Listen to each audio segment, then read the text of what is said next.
Now to the latest on rising inflation and its impact on families. Prices for everyday goods are 3.5% higher than this time last year. As CBN's Lori Johnson explains, consumers are turning to credit cards to help make ends meet.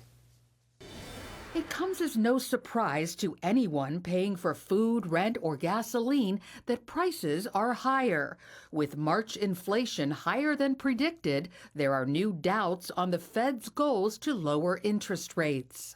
It is a hot print and it is sticky. There's no indication that these rates are going substantially lower anytime soon. That means buyers will continue to pay higher interest on things like home and car loans. So what's causing it? It's simply the government spending too much money because the government also controls our currency. And that's a deadly combination. The typical American household spends $270 more per month on everyday goods than 1 year ago, and over $1,000 per month more from 3 years ago, before inflation shot up to over 9% in 2022. The rising prices mean more Americans are using credit cards than ever before. The average household balance is about $11,000. All combined, our nationwide outstanding credit card debt is a staggering new high, $1.3 trillion. Most troubling is that nearly half of users can't pay their monthly balance. It means specifically that people are relying a lot on credit to get by month to month. And that is not a great long-term tactic.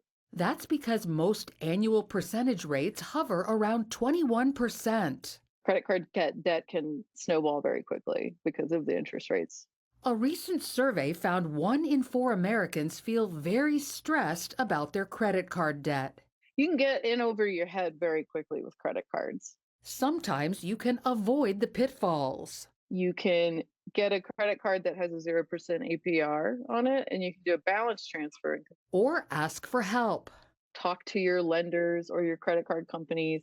Give them a call if you can't pay your bills on time. They want to work with you. In some cases, companies will reduce the minimum payment, interest rate, and fees, as well as offer a structured payment plan.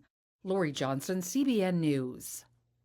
More and more Americans sitting on a mountain of debt. Gordon?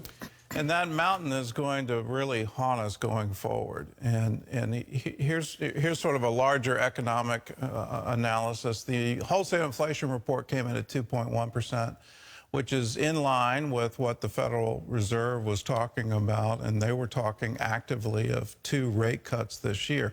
All of that has been put on hold, waiting for these inflation numbers. Now, the average American is like, what does that have to do with me? Well, here's what it has to do with you. If the Federal Reserve cuts interest rates, then that's going to come down to your credit card and what is the interest rate on your balance on your credit card. If inflation continues, then the Fed's going to have no choice but to raise interest rates. And that's going to affect you because now those payments are going to be higher because the interest rate is higher. Some people are calling for an interest rate, Fed rate as high as 8%, which would absolutely stifle inflation, but for the average American would be a killer. Here's my advice. Please don't put consumer goods on a credit card. You're going to end up paying double for it. Do whatever you can to live within your income, whatever that takes. Whatever luxuries, whatever even necessities that aren't really necessities can you do without, because if you accumulate credit card, it's going to be something that haunts you for years to come if interest rates go up, because if there is a war in the Middle East that involves Iran, what is going to happen to the price of oil? It's going to skyrocket, and that inflation is going to get baked in. The Fed won't have any choice but to raise rates, and you're going to be spending a whole lot more money on that balance in the years to come.